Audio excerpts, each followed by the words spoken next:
Olá, pessoal, tudo bem? Dando continuidade aos nossos estudos sobre antropologia cultural do Estado, hoje nós vamos falar um pouquinho sobre as relações entre religião e política no contexto da Idade Média até a era contemporânea, né? Até o momento que nós vivemos atualmente. A teologia política é um ramo da filosofia política, um ramo da teologia, que investiga os meios pelos quais os conceitos teológicos ou os pensamentos dos discursos influenciam a política, a sociedade, a economia, a cultura. Portanto, ela investiga a conexão entre a política e a religião e o resultado desta interatividade. Esse mesmo termo ele foi usado de formas bastante variadas para analisar diferentes aspectos da subjetividade por diferentes autores. Então, quando nós tratamos da teologia política, nós pretendemos observar como os conceitos políticos, os institutos, as instituições, particularmente o Instituto da Soberania, por exemplo, eles são influenciados, são moldados e amparados por categorias religiosas do pensamento. Então, quando a gente fala na teologia política, a gente trabalha normalmente com a tradição do cristianismo romano, a partir dessas bases de contribuição que o cristianismo romano nos trouxe, mas não podemos deixar de considerar também essas interações que, mais recentemente, nós vemos entre as outras religiões e a política, que trazem consequências no espaço público de países democráticos. Então, ainda hoje, né, a partir dessa evolução da tradição do cristianismo romano até a era contemporânea, a partir desse intercâmbio cultural, desse intercâmbio teórico, nós podemos identificar questões, problemas que podem ser respondidos a partir da teologia política, sempre numa visão não reducionista, né? A teologia política, ela se beneficia e ela interage com outros campos, com outras disciplinas, como o próprio direito, a literatura, enfim, filosofia e a própria teologia de um modo geral. Então, a partir dessas relações que nós temos hoje, surge a questão do fundamentalismo político, da chamada ameaça à democracia. Né? Quando a gente fala em religião, não existe aqui uma crítica à crença individual, não existe uma crítica à doutrina de uma ou outra religião específica, mas os autores trazem contribuições no sentido de mostrar como as estruturas religiosas, né, a religião propriamente dita, pôde, em alguns momentos da história, contribuir para o estabelecimento e manutenção de sistemas, como foi o caso do sistema imperial em Roma. E, então, ainda são bastante atuais essas questões, né? E existem alguns autores que fazem a distinção entre teologia política teológica e teologia política secular. A teologia política teológica estaria mais ligada a esse contexto do cristianismo, com uma maior ênfase às questões envolvendo a religião. Então, a prioridade entre a política e a salvação seria a salvação. Do ponto de vista da divisão do gênero secular da teologia política, nós estaríamos falando de questões mais cotidianas. Apesar de também se dedicar ao estudo da religião e das suas interações com a política, nessa vertente secular, nós temos uma maior atenção, uma maior dedicação aos temas da política propriamente ditos, como desigualdade, pobreza, a injustiça, a democracia, a liberdade. Então, são várias as matizes, vários os temas prioritários que podem ser explorados a partir dessas vertentes. Mas o alerta que se deve fazer é que não se pode considerar uma visão engessada, não existe uma segmentação reducionista a partir dessas duas conceituações, e o que elas trazem de positivo é justamente a identificação de tarefas que podem cumprir. A teologia política ela pode cumprir as tarefas de uma vertente, considera que a religião devem ser atribuídas às maiores questões sociais, então, se ocupar, né, das reflexões em torno das questões sociais, ou ainda a teologia política poderia permitir uma crítica sobre o político, identificando organizações políticas que seriam justas e injustas, ou ainda um papel que a teologia política poderia cumprir, principalmente na contemporaneidade, né, onde surge uma maior interação com outras religiões, inclusive, é expor como o próprio discurso teológico reproduz desigualdades de crença, raça, gênero, e que a própria teologia política seja um instrumento para permitir uma reconstrução da teologia em prol da justiça, dos ideais de justiça. Então, é uma perspectiva que se aproxima da teologia da libertação, por exemplo, né? Que traz essas noções de que as crenças elas podem servir para uma transformação da sociedade também, né? Nos livros não, nos materiais que eu disponibilizei para vocês nos Brights, vocês vão ter também uma reflexão sobre isso, sobre a teoria da libertação e sobre como ela pode ser utilizada para buscar uma construção, uma transformação da realidade em prol de uma visão mais justa, né? Dentro de uma divisão mais justa dentro da sociedade. A partir do momento em que nós tivemos a transição da Idade Média para a Idade Moderna, né, nós tivemos uma preocupação em racionalizar algumas questões, e aí alguns autores sustentam que nesse momento de transição para a modernidade, nós temos uma separação entre religião e política, como se a religião ela fosse relegada a uma esfera privada da vida das pessoas e que ela não pudesse ser objeto de proposições científicas, né, metodologicamente científicas. No entanto, o que nós vemos na prática é que o religioso ele continua se manifestando no político e o político está introjetado, está atravessado por símbolos, pela linguagem, pelos gestos e a imaginação religiosos. E para a gente entender melhor como isso se dá, né, até na perspectiva do que Carl Schmitt coloca, no sentido de que todos os conceitos políticos que se tem hoje, eles são conceitos teológicos secularizados, ou seja, ele, a partir dessa fala, né, não tanto pelo conteúdo, mas mais pelo método hermenêutico, né, a forma como ele coloca essa questão nos permite refletir, por exemplo, fazer analogias entre o que já se viu ao longo da história, sendo a figura dos dogmas da igreja, então, uma ideia de definição de condutas a partir dos dogmas da igreja. Por analogia, a gente poderia dizer que o que o Estado faz na figura de um legislador, ditando as regras de comportamento, então, seria a secularização desses conceitos teológicos, desses conceitos religiosos, dentro de organizações políticas atualmente. Né? Quando Agamben também desenvolve a ideia do estado de exceção, dentro do estado de exceção, o soberano é aquele que pode declarar a exceção. Vamos falar de conceito de soberania e de estado de exceção.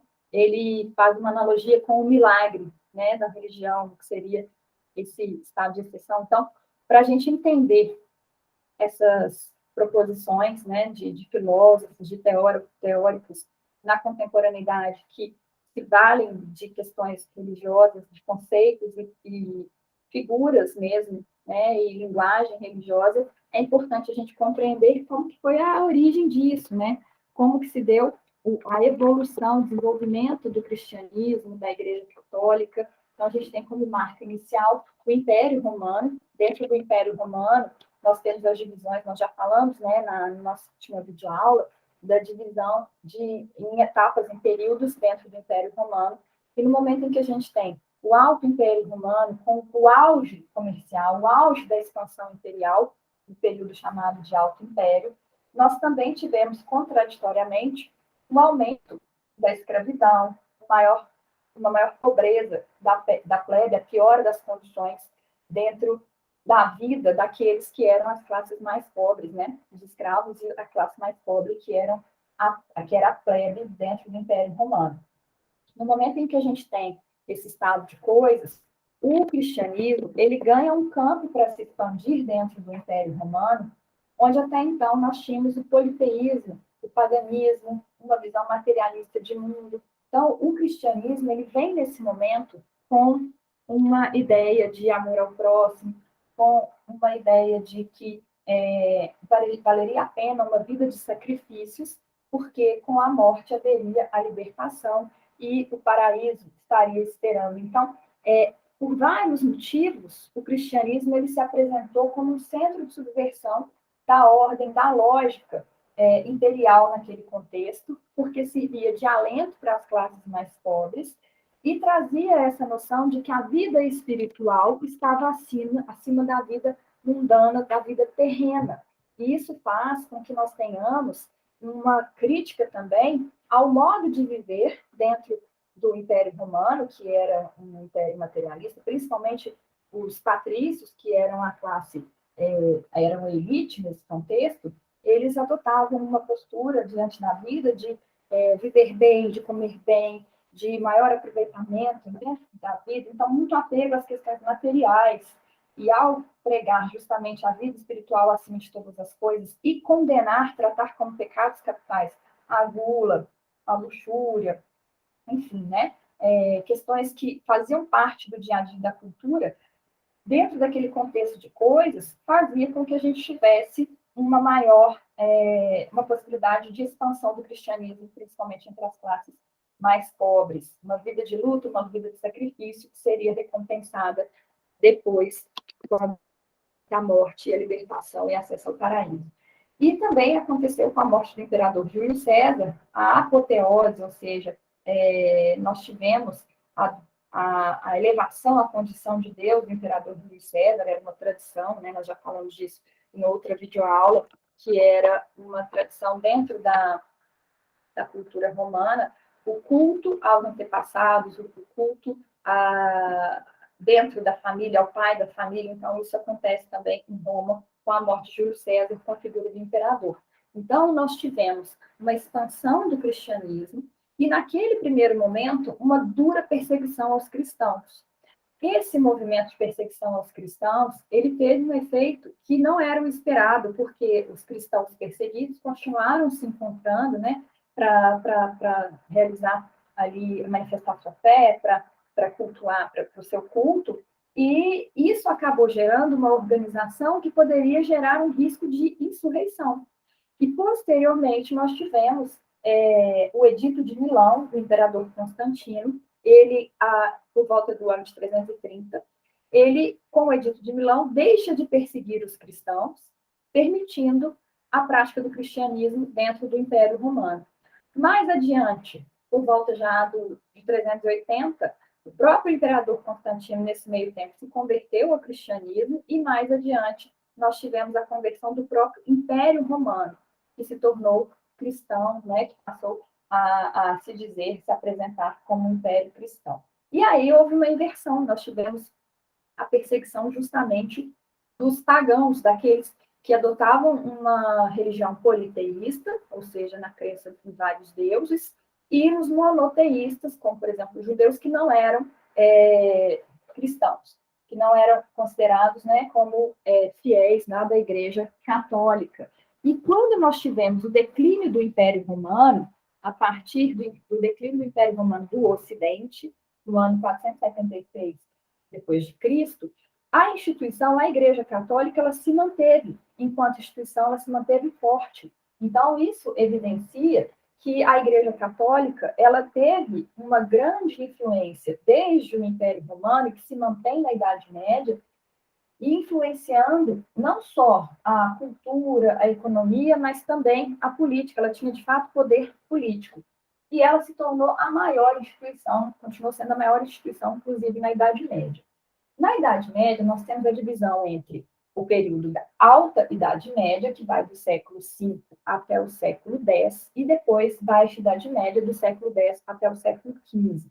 Então, quando houve a queda do Império Romano, com as invasões bárbaras, nós tivemos, na Europa Ocidental, a utilização, né, a adoção do modo de produção feudal, que tinha influências do romanismo, então era uma mistura da cultura romana com a ideia de vilas, fazendas, que se tornaram os chamados feudos, os latifúndios, onde os senhores feudais tinham o poder de dizer, né, poder econômico, poder político, poder sobre os demais nobres, era a figura ali do dono do feudo, então o senhor feudal, ele era o suzerano, e ele tinha ali os nobres que eram vinculados a eles por relação de parentesco ou relação de fidelidade. E também o feudalismo sofre influências do germanismo. O germanismo traz como contribuições a ideia de organização, hierarquia, de ser um povo guerreiro. Os povos germânicos eram um povo guerreiro. E a ideia do comitato, ou dos comitatos. Eles tinham, dentro daquela estrutura, os povos germânicos, eles tinham uma organização de guerreiros, em que havia uma hierarquia e havia um dever de fidelidade em relação ao general. Então, isso também é trazido para o contexto da Europa Ocidental, nesse momento da Idade Média, e a gente tem a relação de suzerania e vassalagem, ou seja, os vassalos, que eram os nobres vinculados ao senhor feudal por uma relação de parentesco, e que podiam se tornar membros do clero, e que podiam se tornar militares, né? E a relação é uma relação baseada na fidelidade. E o cristianismo, o catolicismo, que trouxe uma contribuição cultural, que trouxe posteriormente que conseguiu fazer parte de toda a vida dessa organização, dentro dessa organização social. Então, do ponto de vista da política, o que é característica marcante do feudalismo é justamente a descentralização do poder político, em que pese existir a figura do rei. Dentro dos feudos é que havia as leis que prevaleciam eram aquelas determinadas pelo senhor feudal, então não existia uma unidade, a ideia de estados nacionais. Nós tínhamos, sob o aspecto econômico, a agricultura sendo a base da economia, a economia baseada na subsistência do feudo, e quando havia necessidade de produtos de extrema necessidade, né, aí sim a gente tinha a troca entre feudos. E também havia a cobrança dos tributos. Os camponeses eram o estamento, eram a classe dentro dessa sociedade rural, dessa sociedade guerreira, dentro dessa sociedade estamental, onde não havia possibilidade de ascensão de classe social. Os estamentos eram determinados pelo nascimento, nascia nobre ou nascia camponês. O nobre poderia se tornar membro do clero ou membro do exército. Então, a gente tinha, dentro dessa organização social, os camponeses, os servos e os escravos, né? Mais a figura dos servos até dentro dos feudos, que trabalhavam sujeitos a tributos. Eles pagavam dízimo para a Igreja Católica, eles pagavam a corveia para os senhores feudais, que, na verdade, a corveia era o trabalho obrigatório que eles tinham que realizar nas terras do senhor feudal, em troca de poderem explorar um pedacinho da terra, uma gleba, para que eles fizessem ali o trabalho deles, e a partir do que eles produziam nesse pequeno espaço de terra, havia ainda a talha, que era um outro tributo que incidia sobre a produção. O senhor feudal ficava com uma parte do que o camponês produzia dentro da gleba que ele tinha podido explorar ali. E, além disso, as banalidades, pelo uso do moinho, pelo uso do forno, pelo uso de ferramentas dentro do feudo, os camponeses eles ainda tinham que pagar esse tributo, que eram as banalidades. Então, dentro dessa organização social, nós temos o clero, a nobreza, os servos e os escravos, dentro dessa perspectiva em que a cultura era uma mistura das contribuições dos povos germânicos e do povo romano, e em que prevalecia o teocentrismo, ou seja, o controle social era feito pela Igreja Católica, era ditado a partir dos dogmas impostos pela Igreja Católica. E aí vocês podem perceber, principalmente a partir do momento em que Roma se converteu ao cristianismo, ao catolicismo, um maior direcionamento de recursos para a construção de igrejas, por exemplo. Dentro da Igreja Católica, nós temos uma divisão entre alto clero e baixo clero. Alto clero ou clero regular seria a cúpula da igreja, digamos assim, que vivia nas abadias, nos mosteiros, mais focada em escrever, não apenas tinha o poder religioso, mas também o poder sobre as letras, sobre a literatura, para escrever as linhas da doutrina da Igreja Católica e, com isso, influenciar toda aquela cultura, toda a convivência entre os povos. Além disso, nós tínhamos também uma restrição do conhecimento, porque eram nessas abadias, nesses mosteiros, que ficavam as grandes bibliotecas, não havia acesso às classes mais baixas a esse conhecimento, a esses livros, e o baixo clero seriam os padres e as capelas encarregados de transmitir esses conhecimentos, esses dogmas da igreja para o povo, de um modo geral. Então, a igreja cumpria esse papel de limitar, de restringir a circulação do conhecimento também, transmitindo seus dogmas e fazendo ali enraizar, né, na cabeça do povo, os ideais, as ideias que geravam até mesmo uma aquietação social, um conformismo, né? A ideia de que era um camponês porque era a vontade de Deus, era um nobre porque sim, era a vontade de Deus. Então, isso influenciava toda a sociedade. E também isso representa a institucionalização da igreja, né? Eu falei que foi uma das principais instituições da Idade Média, a maior instituição, né? E a instituição mais rica da Idade Média. Naquele momento, gente, a forma de obter poder se dava através do poder econômico, ou seja, se dava a partir das terras, né, da conquista de terras. Então, existiam guerras entre os feudos para que houvesse uma expansão, para que houvesse uma conquista de um feudo pelo outro, em virtude também da necessidade de ter produtos, terras férteis, enfim. Por isso também era uma sociedade guerreira. E a igreja, ela também tinha os soldados, né, o exército que atuava para ela. E como que a igreja se transformou nessa maior instituição? Como que ela conseguiu essas terras?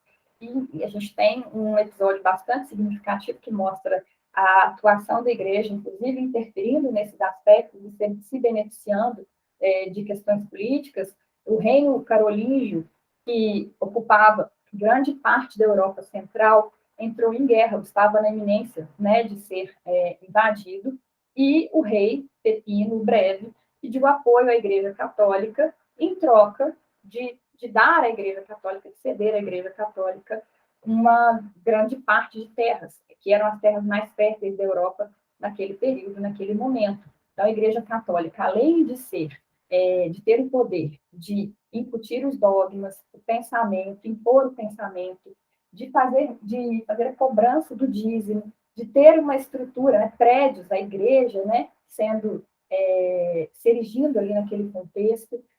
Além disso, ela ainda tinha o poder econômico, ela tinha um terço das terras mais férteis do centro da Europa naquele momento. E mais do que isso, sobre o aspecto político também, se verifica que a religião ela foi objeto de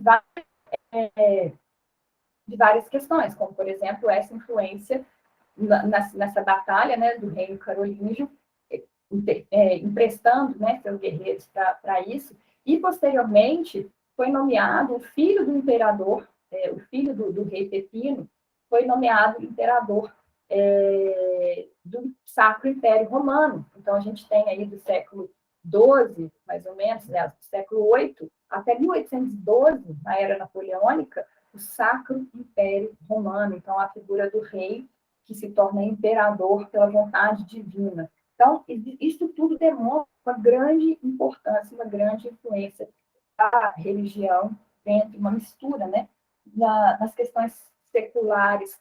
E aí, a partir do momento em que a gente tem essa institucionalização da igreja, a gente também tem a secularização da igreja. Os autores colocam secularização como sendo a igreja se ocupando de questões que eram questões do dia a dia, de questões que estavam relacionadas a algo que era além da crença pura, simplesmente da doutrina cristã. Então, se ocupando dessas outras questões, haveria ali uma secularização.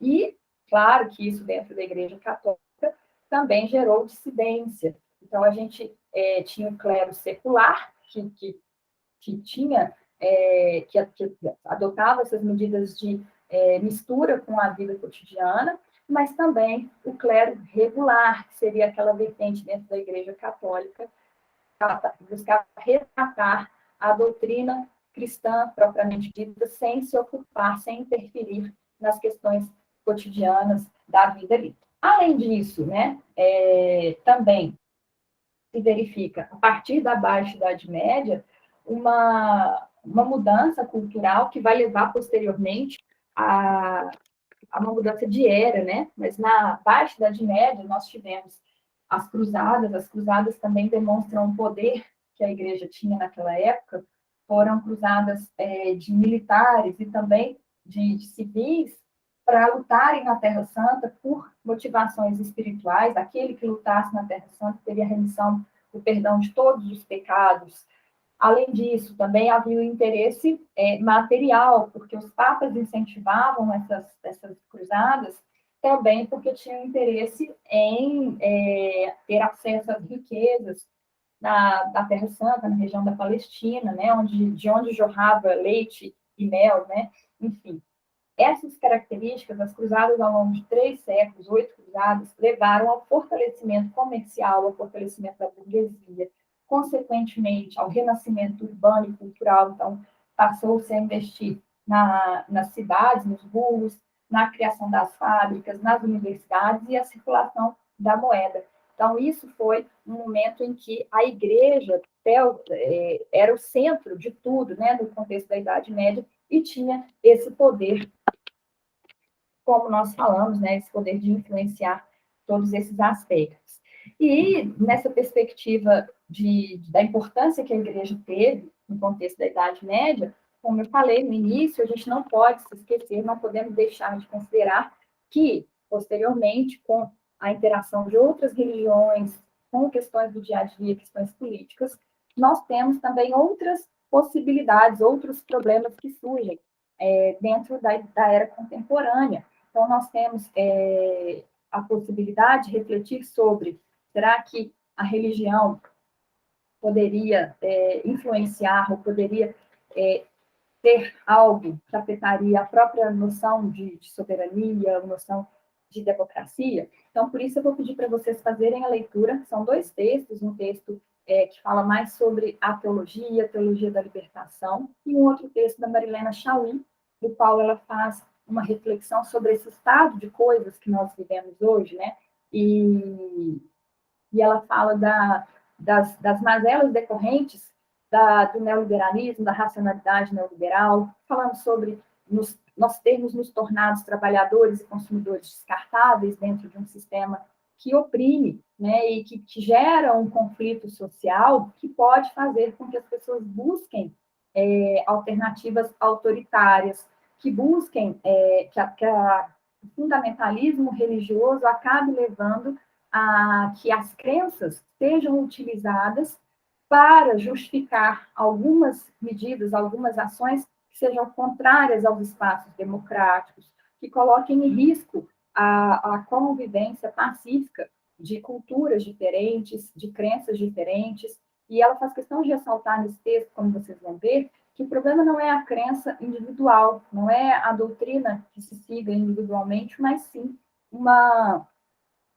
possibilidade dessa crença, dessa doutrina ser manipulada, ser utilizada por líderes carismáticos, que é uma expressão que ela usa, de forma a gerar soluções para esse estado de coisas que coloquem em risco a democracia, que sejam chamadas de autoritárias ou que sejam injustas.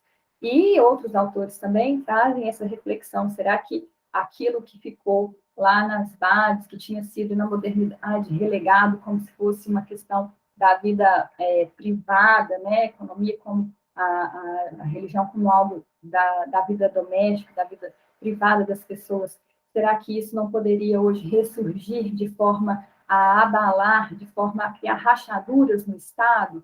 Então, nós temos essa mistura aí, né, de vários conceitos, de vários institutos da política, do poder político, da organização política, que tem as bases a partir dessa importância que a instituição Igreja Católica teve ao longo da história, mas que hoje podem ressurgir e que a teologia política não deve ser utilizada para justificar essas ideias, né, contrárias ao que seria o campo de democracia e de transformação da sociedade em prol da justiça. Então, pessoal, peço que vocês façam as leituras, complementando aí as ponderações sobre o tema da aula de hoje. Um abraço, até a próxima.